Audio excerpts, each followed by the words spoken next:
মঙ্গলবার সন্ধেবেলা ধানবাদের কংগ্রেসের নেতা নীরজ সিংহ এই গাড়িতে করেই নিজের বাড়ির দিকে ফিরছিলেন।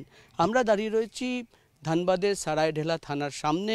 আমরা গাড়িতে এসে দেখছি প্রচুর গুলির দাগ রয়েছে। আমরা সামনের দিকে দেখতে পাচ্ছি একটি কংগ্রেসের সামনে কংগ্রেস নেতার স্টিকার লাগানো, তারপর গাড়ির ওপরে দেখতে পাচ্ছি গুলির দাগ, অর্থাৎ এলোপাথারি গুলি চালানো হয়। এখানকার গাড়ির পরিস্থিতি দেখে, ছবি দেখে কিন্তু আমরা বুঝতে পারছি, আমরা দেখতে পাচ্ছি যে কটা গুলি রয়েছে।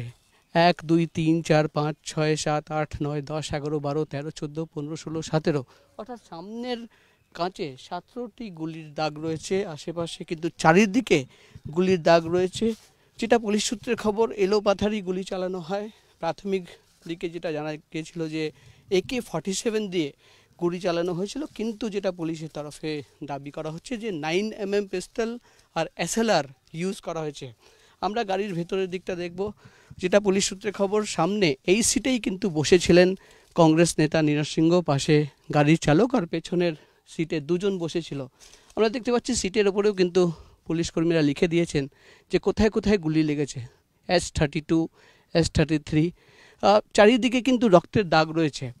যেটা পুলিশের আধিকারিকরা জানাচ্ছেন, প্রি প্ল্যান্ড মার্ডার, অর্থাৎ দুষ্কৃতীরা জানতো যে স্টিল গেটের সেই জায়গায় গাড়ির গতি ধীর হবে, যেহেতু পরপর 15টি স্পিড ব্রেকার রয়েছে, প্ল্যানিং করে খুন করা হয়েছে। পরিবারের তরফে খুড়তুতো ভাইয়ের বিরুদ্ধে অভিযোগ, যিনি বিজেপির ঝাড়িয়া বিধানসভা কেন্দ্রে বিজেপির বিধায়ক সঞ্জীব সিংহ, তার দিকে কিন্তু অভিযোগ আনছেন পরিবারের সদস্যরা যে তিনি প্ল্যানিং করে সুপালি কিলারদের দিয়ে খুন করিয়েছেন।